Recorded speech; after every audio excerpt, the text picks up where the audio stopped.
check.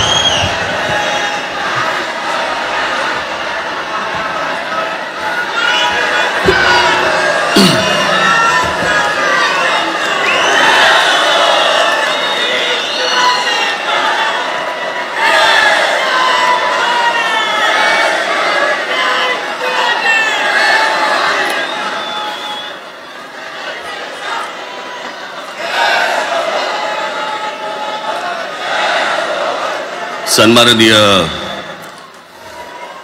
Uddhav Thackeray,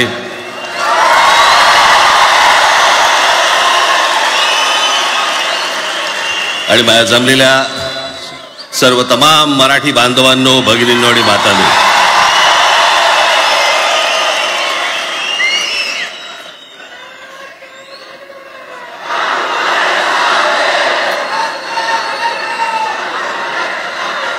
खरं तर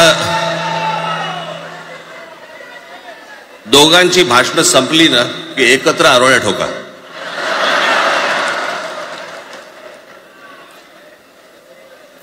खरं तर आज मोर्चा निघायला पाहिजे होता.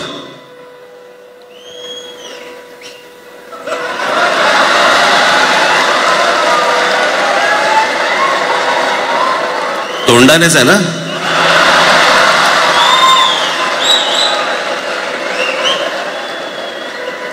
बस बस मोर्चा खरं तर निघायला पाहिजे होता.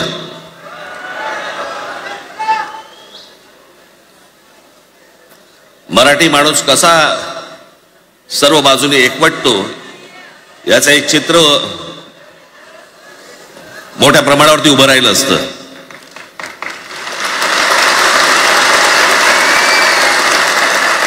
पण नुसत्या मोर्चाच्या चर्चेनेच माघार घ्यावी लागली.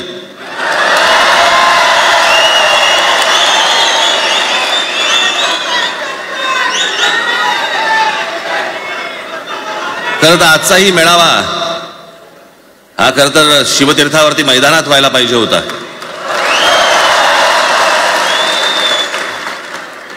मैदान ओसंडून वाहिलं असतं अख्खं.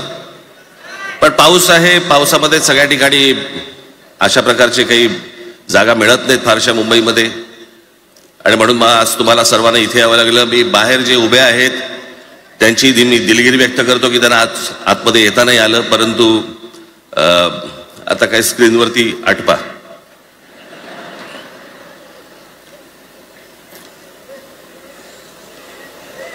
मी माझ्या मुलाखतीमध्ये एक म्हटलं होतं की त्याच्यातनं या सगळ्या गोष्टी खरं तर सुरू झाल्या, आणि मी असं म्हटलं होतं की कोणत्याही वादापेक्षा आणि कुठच्याही भांडणापेक्षा महाराष्ट्र मोठा आहे.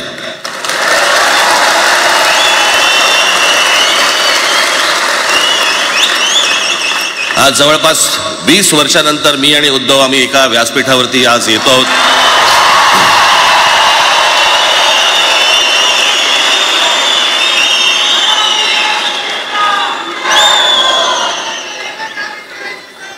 जे माननीय बाळासाहेबांना जमलं नाही, जे अनेकांना जमलं नाही आम्हाला दोघांना एकत्र आणायचं, ते देवेंद्र फडणवीसला जमलं.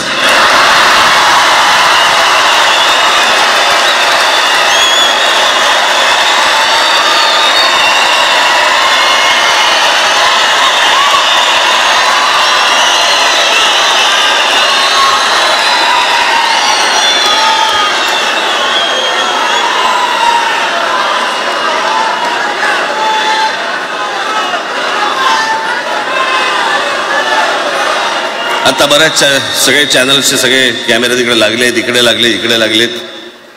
आता संध्याकाळी सगळं सुरू होईल. आता काय वाटतं, काय दोघांची बॉडी लँग्वेज कशी होती? कोणी कमी हसलं का, कोणी जास्ती हसलं का, कोणी बोलतायत का? आपल्याकडे मूळ विषय सोडून इतर गोष्टींमध्येच फार रस असतो अनेकांना. खरं तर आजचा हा मेळावा, मोर्चालाही तीच घोषणा होती, आजच्या मेळाव्यालाही तीच घोषणा आहे की कुठचाही झेंडा नाही, मराठी हाच अजेंडा.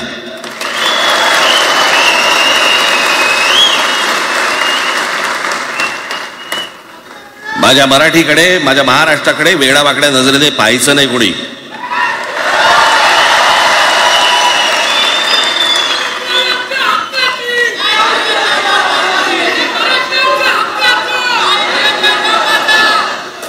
ठरलं ना आपलं सगळ्यात शेवटी द्यायच्या घोषणा. बसा, शांत बसा. खरं तर हा प्रश्नच अनाठाई होता, काही गरजच नव्हती. हे कुठून अचानक हिंदीचं आलं मला काही कळलं नाही मला.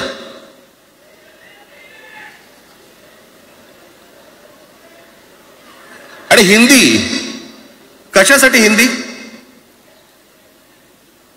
कोणासाठी? हिंदी त्या लहान लहान मुलांवरती जबरदस्ती करताय तुम्ही.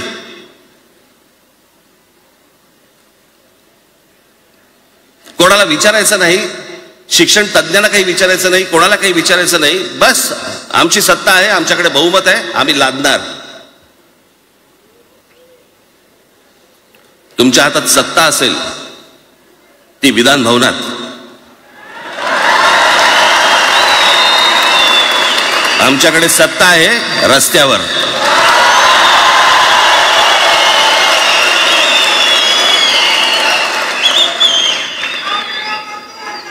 एक पत्र लिहिलं, 2 पत्र लिहिली, नंतर ते दादा भुसे माझ्याकडे आले. मला म्हणाले की आम्ही काय म्हणतो एवढं समजून तर घ्या,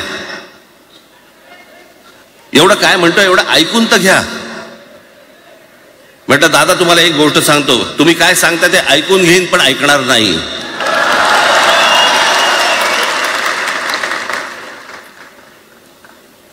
मराठीच्या विषयामध्ये त्याच्यात तुम्ही तिसरी भाषा लादताय. त्रिभाषा सूत्र, कुठलं त्रिभाषा सूत्र आणलं? त्रिभाषा सूत्र ज्या वेळेला आलं ते फक्त सेंट्रल गव्हर्नमेंट आणि राज्य सरकार, केंद्र सरकार आणि राज्य सरकार यांच्यामधल्या दुव्यासाठी म्हणून हे त्रिभाषा सूत्र फक्त आणलं. आज कोर्टातही नाही, तुम्ही हायकोर्टात जा, सुप्रीम कोर्टात जा, इंग्रजीमध्ये सगळ्या गोष्टी होतात. कुठे आहे त्रिभाषा सूत्र? मग मला सांगायला लागले म्हणे केंद्रीय शिक्षण धोरणामध्ये, त्या धोरणातही नाही ना, केंद्राच्या शिक्षण धोरणात, इतर कोणत्या राज्यातही नाही.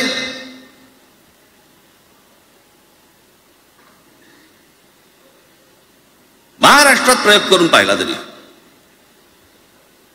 दक्षिणेची राज्य तर हिंग लावून विचारत नाही त्यांना. पण महाराष्ट्र ज्या वेळेला पेटून उठतो त्यावेळेला काय घडतं आणि काय होतं हे आज राज्यकर्त्यांना समजलं असेल. त्याशिवाय का माघार घेतली?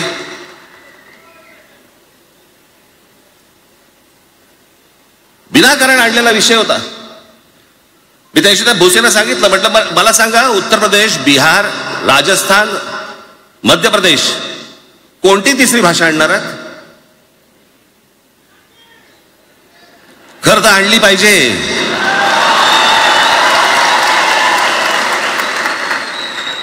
गंमत बघा, हिंदी भाषिक राज्य आहेत ती आर्थिकदृष्ट्या मागास, आणि हिंदी न बोलणारी जी राज्य आहेत ती आर्थिकदृष्ट्या प्रगत, आणि वर आम्ही हिंदी शिकायचं. यांना हिंदीतून राज्य नाही सांभाळता आली, यांना राज्यांचा विकास नाही करता आला. जे हिंदी बोलत नाहीत त्या राज्यांमध्ये, हिंदी बोलत असलेल्या राज्यांमधनं नोकरी धंद्यासाठी लोक इकडे येत आहेत आणि हे म्हणतात हिंदी शिका. कोणासाठी शिकायचं? 5वी नंतर काय हिंदी चित्रपट सृष्टीमध्ये जाणार आहेत मुलगा? कोणासाठी शिकायचं? हिंदी भाषेबद्दल मला वाईट नाही वाटत, भाषा कोणतीही श्रेष्ठच असते, उत्तमच असते. मग ती मराठी असेल, गुजराती असेल, तामिळ असेल, पंजाबी असेल, बंगाली असेल, हिंदी असेल, अजून कुठचीही असेल. एक भाषा उभी करायला खूप प्रचंड तपश्चर्या लागते, खूप लोकांची मेहनत असते. एक लिपी उभी करायला खूप प्रचंड ताकद लागते.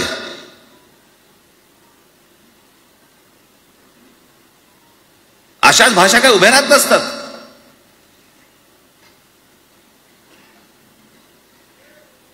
आणि या भाषेचं नवीन कुठून आणलं? त्याशिवाय अमित शहा म्हणाले ज्याला इंग्रजी येतं त्याला पुढे म्हणे लाज वाटेल, म्हणे मला इंग्रजी येतं. अरे तुम्हाला नाही येत?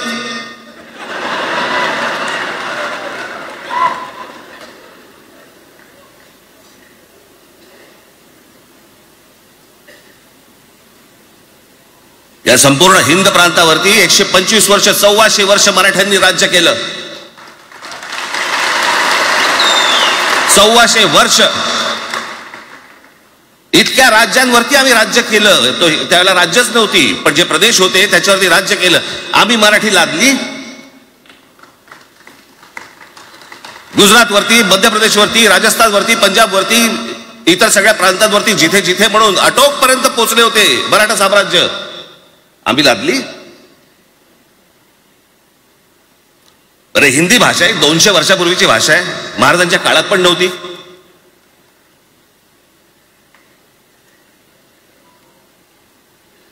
कशासाठी आणि कोणासाठी आणि काय करायचे नेमकं?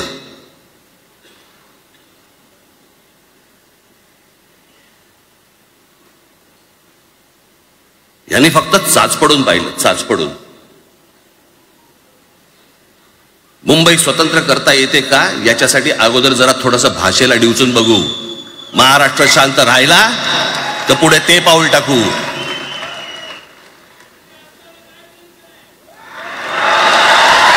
कोणाची माय व्हॅली आहे तरी महाराष्ट्राला हात घालून दाखवावं, मुंबईला हात घालून दाखवावं.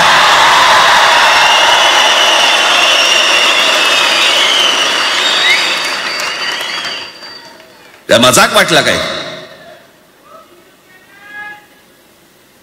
आम्ही शांत आहोत याचा अर्थ गांडू नाही आहोत.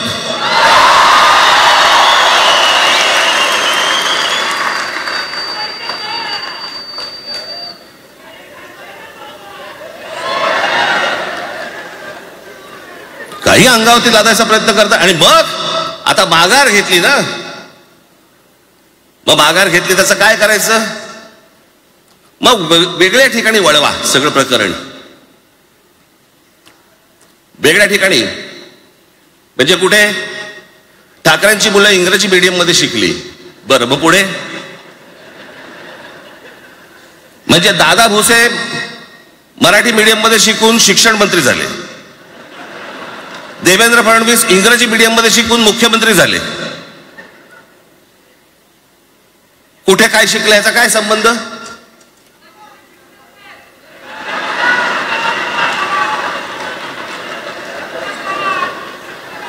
कोणाकोणाची मुलं इथे परदेशामध्ये शिकतायत, याद्या आहेत आमच्याकडे. त्याचं काय करणार आहात तुम्ही? आणि त्याच्यातल्या त्याच्यात मंत्रिमंडळातल्या एक एक मंत्र्याचं हिंदी आहे का?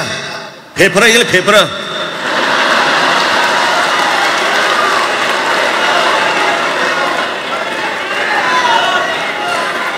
हे असले प्रश्न महाराष्ट्रात विचारले जातात. आता मी तुम्हाला अजून एक गोष्ट सांगतो.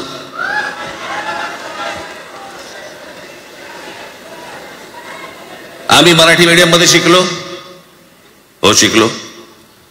आमची मुलं इंग्रजी मीडियम मध्ये शिकली, हो शिकली. मग याच्यावरती तुम्ही प्रश्न काय उपस्थित केला? ह्यांना मराठीचा पुळका कसा? हे इंग्रजी मीडियम मध्ये टाकतात.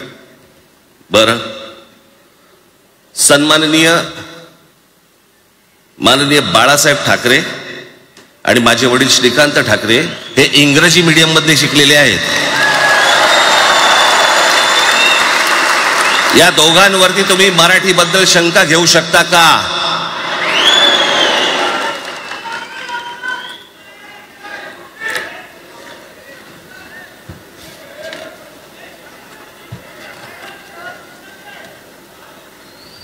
लालकृष्ण अडवाणी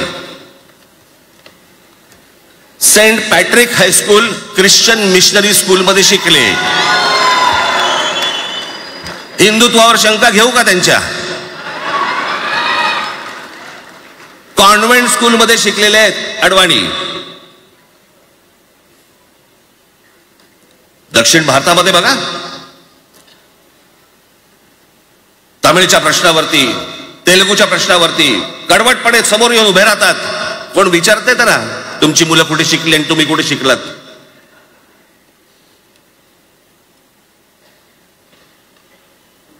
उद्या मी हिब्रू भाषेत शिकीन आणि मराठीपणाचा कडवट अभिमान बाळगीन, काय प्रॉब्लेम आहे?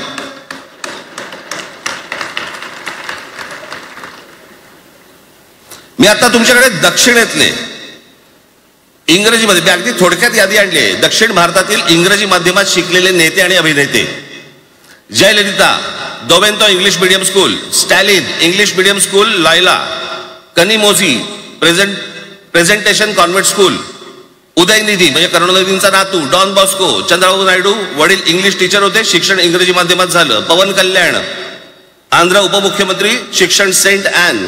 नारा लोकेश NTRचा नातू चंद्रबाबूंचा मुलगा, Stanford school. Kamal Hasan Santhome high school.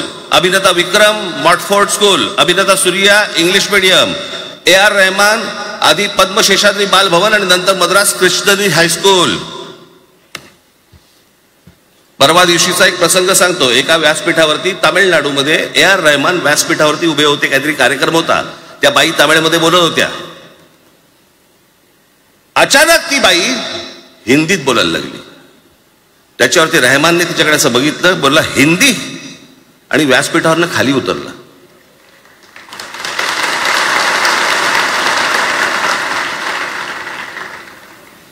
तुमचा कडवटपणा हे तुम्ही शिक्षण कुठे घेतले याच्यावरती नसतो, तो कडवटपणा तुमच्या आतमध्ये असावा लागतो.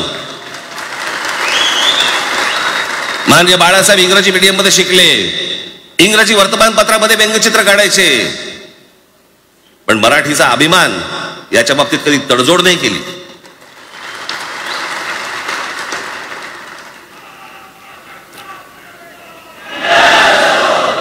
म्हणे एक भाषा म्हणे सगळ्यांनाच बांधून ठेवते. कुठची एक भाषा?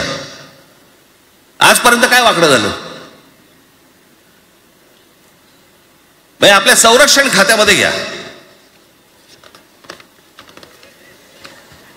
आपल्या संरक्षण खात्यामध्ये जेवढी रेजिमेंट्स आहेत, मी फक्त तुम्हाला नावं वाचून दाखवतो. मद्रास रेजिमेंट आहे, राजपुताना रायफल्स आहे, राजपूत रेजिमेंट आहे, डोगरा रेजिमेंट आहे, सीख रेजिमेंट आहे, जाट रेजिमेंट आहे, पॅराशूट रेजिमेंट आहे, पंजाब रेजिमेंट आहे, ग्रेनेडियर्स आहेत, सीख लाईट इन्फंट्री आहे, मराठा लाईट इन्फंट्री आहे, गढवाल रायफल्स आहे, कुमाऊ रेजिमेंट आहे, आसाम रेजिमेंट आहे, बिहार रेजिमेंट आहे, महार रेजिमेंट आहे, जम्मू काश्मीर रायफल्स आहे, जम्मू आणि काश्मीर लाईट इन्फंट्री आहे, नागा रेजिमेंट आहे, गोरखा रायफल्स आहे, गोरखा रायफल्स आहे, त्याच्यानंतर तुमचं लडाख स्काउट्स आहे, अरुणाचल स्काउट्स आहे, सिक्कीम स्काउट्स आहे. इतक्या राज्यांच्या आज आपल्या संरक्षण खात्यामध्ये लोक आहेत आणि इतक्या रेजिमेंट्स आहेत. शत्रू दिसला की एकत्र तुटून पडतात ना. भाषेचा प्रश्न येतो कुठे?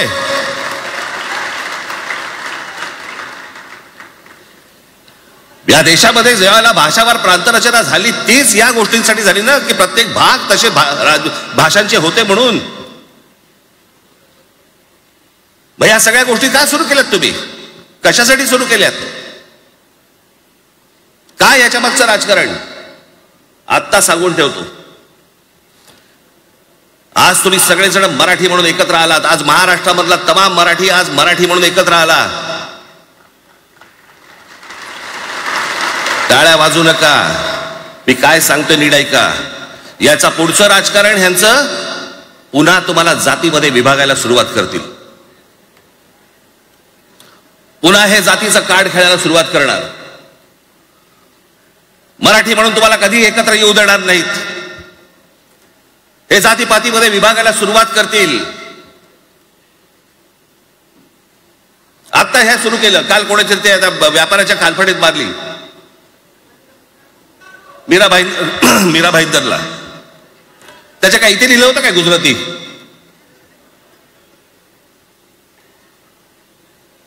पण एवढंही आपल्याकडे काही जे चॅनलमध्ये मराठी नाहीत, इतर चॅनलमध्ये हिंदी आणि याच्यात गुजराती माणसाला मारला. कुठच्या गुजराती माणसाला मारला? बाचाबाचीमध्ये समोरचा गुजराती निघाला, इकडचा मराठी निघाला. त्याच्यामध्ये काय गुजरात्यानं मारलं का? केवढे व्यापारी आहेत. अजून तर काहीच केलेलं नाही.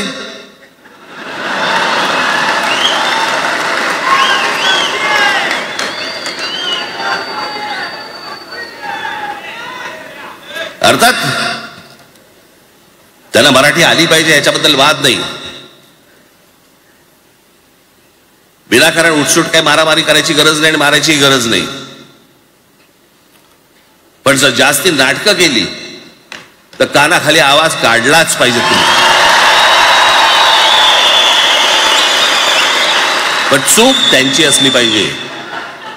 आणि एका गोष्टीचं लक्षात ठेवा, अशी कधी गोष्ट कराल त्याची व्हिडिओ काढू नका.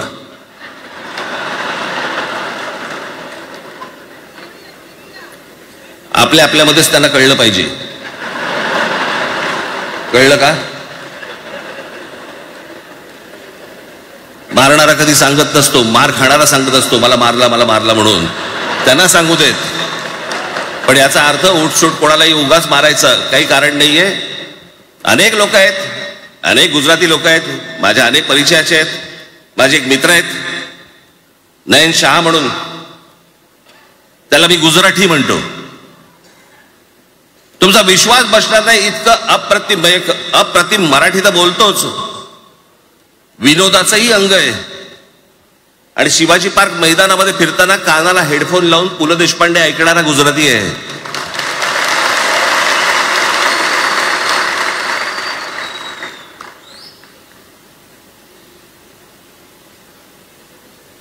मी मगाशी तुम्हाला सांगितलं की हे मराठीचं बाळकडू, आमच्यासाठी ते बाळकडूच होतं.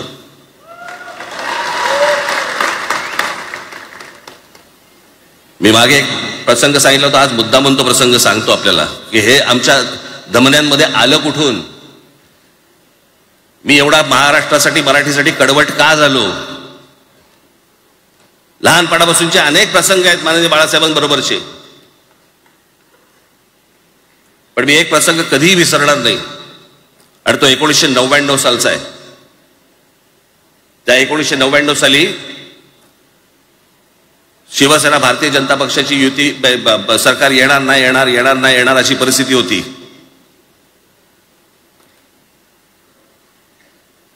पवार साहेब त्यावेळेला त्यांनी राष्ट्रवादी काँग्रेस पक्ष स्थापन केला होता. वेगवेगळे लढले होते. आणि मग सगळ्या त्या वादामध्ये, शिवसेना भारतीय जनता पक्षाच्या त्या वादामध्ये काहीच होईना. दिवसामागून दिवस चाललेत परंतु काही होईना. एके दिवशी मी मातोश्रीला खाली बसलो होतो, दुपारची वेळ होती. अचानक 2 गाड्या लागल्या. साधारणपणे 3:30-4 वगैरे वाजले असतील. ते दरवेळेला नाव विसरतो मी, पुण्याचं कोणतो जावडेकर, प्रकाश जावडेकर आणि काही मंडळी आली. मला म्हणाले राज बाळासाहेबांना अर्जंट भेटायचंय. म्हटलं आत्ता ते भेटणार नाही. म्हटलं ती त्यांची झोपायची वेळ आहे. नाही म्हणे अर्जंट आहे. म्हटलं नाही भेटणार. म्हटलं मी तुम्हाला सांगतो. म्हटलं काय विषय काय. म्हटलं मी बोलायचं काम करतो. म्हटलं काय विषय काय. आणि त्यांना सांगा मुख्यमंत्री पदाचा विषय झालेला आहे. म्हटलं अच्छा, अरे वा. म्हटलं काय झालं. सुरेशदादा जैन यांना दोन्ही बाजूने आम्ही ठरवलंय की त्यांना मुख्यमंत्री करायचं. एवढं फक्त बाळासाहेबांना सांगायचं. ठीक आहे. मी वर गेलो. रूममध्ये काळोख, शांतता. आम्ही अरे तुरेमध्ये बोलायचो म्हणून मी हाक मारली. म्हटलं हे काका गाढ झोपले होते. म्हटलं काका उठ. ए काका उठ. माझ्या बघितलं माझ्याकडे. काय रे.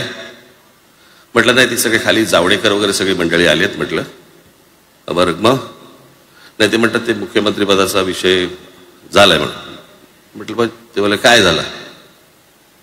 ते म्हणाले सुरेशदादा जैन यांना मुख्यमंत्री पदासाठी दोन्ही जणांनी सांगितलं की करायचं म्हणून. असं माझ्याकडे बघितलं त्यांनी. त्यांना जाऊन सांग महाराष्ट्राचा मुख्यमंत्री मराठीच होईल, दुसरा कोणी होणार नाही.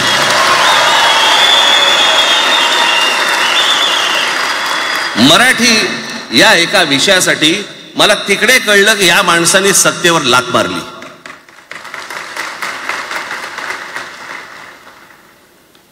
हे संस्कार ज्या पोरावरती झाले असतील तो मराठीसाठी तडजोड करेल काय. बाकी सगळ्या युत्या आघाड्या सगळ्या कुठच्याही गोष्टी होत राहतील. महाराष्ट्र, मराठी माणूस, मराठी भाषा याच्यावर तडजोड होणार नाही. कोणत्याही परिस्थितीत होणार नाही. याच्या पुढे देखील तुम्ही सर्वांनी सावध असणं पण गरजेचं आहे आणि सतर्क असणं पण तेवढंच गरजेचं आहे. पुढे पुढे काय काय गोष्टी घडतील, काय काय गोष्टी होतील कल्पना नाही, परंतु मला असं वाटतं की ही मराठीसाठीची एकजूट ही कायम राहावी आणि महाराष्ट्रामध्ये सन्माननीय माननीय बाळासाहेबांचं जे स्वप्न होतं ते पुन्हा साकारावं अशी एक आशा, अपेक्षा आणि इच्छा व्यक्त करतो आणि आपल्या सर्वांची मी रजा घेतो. धन्यवाद. जय हिंद, जय महाराष्ट्र. धन्यवाद राज साहेब. मला एक सांगा, आपल्या सगळ्यांपेक्षा आज जास्त आनंदी कोण झालं असतं? आपल्या सगळ्यांपेक्षा आज जास्त आनंदी कोण झालं असतं? ज्यांनी मराठी माणसाला उभं केलं ते हिंदू हृदय सम्राट माननीय बाळासाहेब. आज त्यांची पुढची पिढी इथे मंचावर एकत्र येऊन मराठीचा गजर पुन्हा एकदा करते आहे.